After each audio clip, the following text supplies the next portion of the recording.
Hey everyone, today I'm going to be answering your questions that you guys asked me. I'm going to try to get through as many as I can. I just don't want to make this video really long.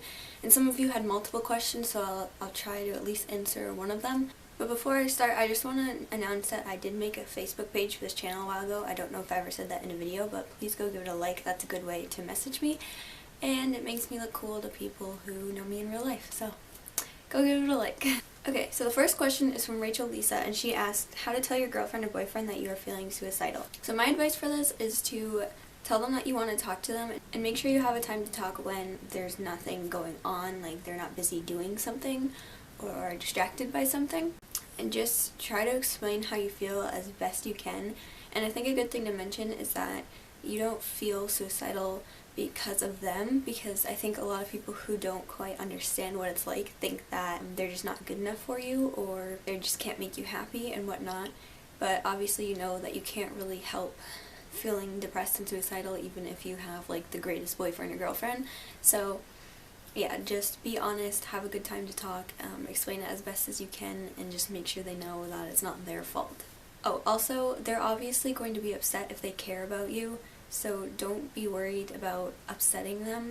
Just think if it was the other way around, you'd still want them to tell you they were feeling that way even though it was going to be upsetting to you, so just don't worry too much about that. The next question is from Angela Dan, and she asks, what do you do to focus on studying when dealing with severe depression and lack of energy?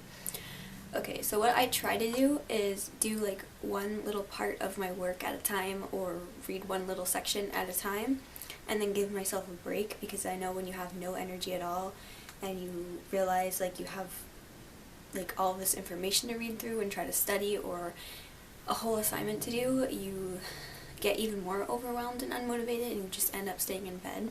So try to just do one little section at a time. And sometimes that's all you can do. And sometimes you start it, you do a little section, and then you kind of get a little bit more energy, and now that you've gotten started, it's a bit easier. And if you have enough energy and motivation, when you take a break, do some sort of physical activity, whether it's like take a walk, just do some exercise, or you maybe even tidy up your room, because that can help boost your energy as well and make you feel better. It might give you a little bit more motivation to continue to study. So yeah, that's what I try to do, and sometimes it doesn't work, and sometimes I end up not getting done what I need to do, and I end up staying in bed, which I shouldn't do, but you know that sometimes with depression it's just really hard to do anything. She also asked how I've been feeling lately, and so did a few other people since my last update video. So, I mean, nothing's really changed. I'm not really doing any better, but I'm dealing with it. I still haven't found a job, and I don't have money for anything, which is really upsetting. The main thing that's upsetting me right now is that I'm not going to have money for the tattoo that I wanted to put over where I used to self-harm. That's been giving me motivation to keep going for like several years, so kind of trying to accept that is very depressing. I mean, I know I can get it eventually, but I wanted it for my 18th birthday, and that's not gonna happen. So yeah, I don't know. It's just hard because there's nothing I'm really looking forward to right now, and usually I try to have something that I'm looking forward to, but I'm not looking forward to anything because I'm really just dreading everything. I'm even dreading graduating from high school, because then I'll be going to like at least one graduation party, and then I can have everybody, you know, be rude and belittle me because I'm not going to college yet next year, and you know, the usual stuff that people do every time I go to some sort of gathering. And it's not even my family, it's somebody else's family and their friends, so that's pretty annoying. So yeah, there's just not a whole lot that I'm happy about at the moment. Angela Blanco asked, what do you want to be when you grow up besides happy? I don't really know. There's a few things I'm considering. I probably want to be a therapist, but I'm not completely sure about that yet. She also asked what kind of schooling I'm in. I'm online schooled. Grace D asked, what do I do when I'm feeling very overwhelmed to ground myself? Sometimes I just call my boyfriend and talk to him, or I just try to do some sort of activity to take my mind off of everything that is freaking me out, and it can be anything. Sometimes it's just watching Netflix. Sometimes if I have the motivation, I will exercise or something like that, or read if I have a good book to read, or color in my adult coloring book. Yeah, I just sort of find some activity to take my mind off of things. Bonnie Gabriella asks, if someone self-harms, does it mean they have an illness or mental health problem? Well, I can't tell you exactly what they have, but if someone self-harms, they definitely have a problem, because self-harm is dangerous. Batman 24/7 has kind of a long question, so I'm just going to summarize it. They say that they have had a regular full-time job, but to them it's not a career, and they tried to get into nursing school, but that didn't work out, so they gave up on that and now are trying to become a police officer. And they want to know, if they don't get accepted, how do they deal with it, and should they be happy knowing that at least they tried. Of course, it's understandable to be upset if you don't get accepted. I mean, that's natural, but you should at least be proud of yourself for trying, because if you never try, you'll never know. But good luck, and I really do hope that you get to become a police officer.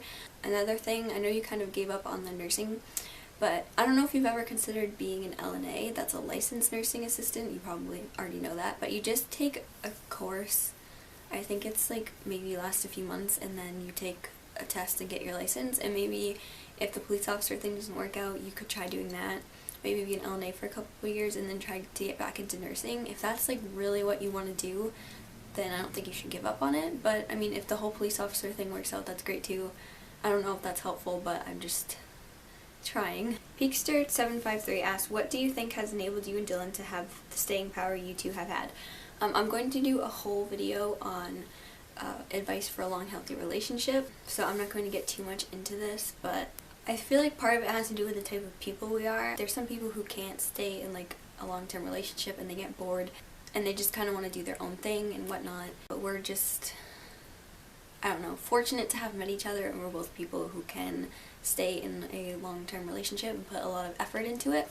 But I'm going to have a whole video on all of that soon.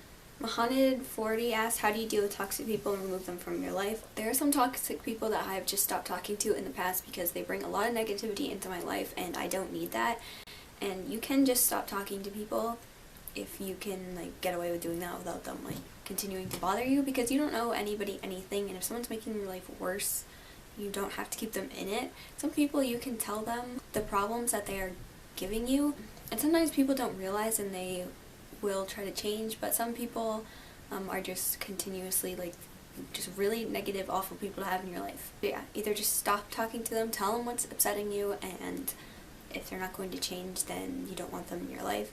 And I know sometimes we have toxic people that we just have to deal with, and I try to just be patient and remind myself that if they're being really negative or they're a certain way, like rude, it's probably because they have a miserable life and I kind of just feel bad for them. Okay, I don't really know how to say part of this, so the something who was 99 asked, goals for your channel.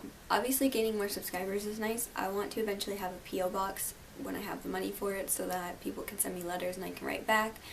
I want to do some more collaborations, and I want to eventually try doing a live stream because I have a good webcam now that I got for Christmas. So if any of you guys are interested in a live stream, let me know and I can try to figure out when I'm going to do that, but I think those are my main goals for the channel right now. A lot of people asked how old I am. I am 17 years old and I will be 18 on June 8th. Adrian15 asked, how tall are you and do you have a boyfriend? I am 5'2", so I'm pretty small, and I do have a boyfriend. We've been dating for almost 4 years and his name is Dylan. I'm sorry if you hear some voices. It's just my parents up walking around me. I've tried to film this video 3 times and each time there has been something obnoxious going on, so you're just going to have to deal with it. Patty K asked, who is your favorite funny YouTuber?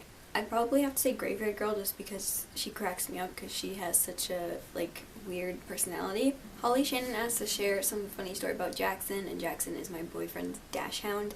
I don't know if it's going to sound that funny when I explain it, but one time we were in Dylan's room and we heard like a crunchy noise, and Jackson was eating a tortilla chip, so we just assumed he got it off the floor or something, whatever. Like a minute or two later he had another one and then another one, and I realized he was going like under the bed and slowly coming out with chips. So I looked under the bed and there's like a wide open bag of chips that just got under there somehow, and he had just been going in and slowly taking one out as quietly as possible and then going like out in the middle of the room to chew it. I don't know. It was really funny to me at the time. What can lift up your mood the most when you have a bad day? Probably hanging out with Dylan, which is my boyfriend, or playing with cute animals. What would you say to your 15-year-old self if you could? I'd probably tell her that her YouTube channel is going to end up doing pretty well, like more people are going to watch it, so don't get discouraged. That's all I can really think to say at the moment, because a lot of the things I was worrying about at 15 are the same as now. Oh, I'd also say they're going to make it over 2 years without self-harming. And what are you most grateful for? Probably most grateful for having a really supportive boyfriend. Alright, so those are all the questions I'm going to answer for today. If I didn't answer your question, I'm sorry. Some of them were just really similar, or I didn't have a good answer for it, so I didn't want to just be like, I don't know. So yeah, I hope you enjoyed this video, and I will see you in my next one.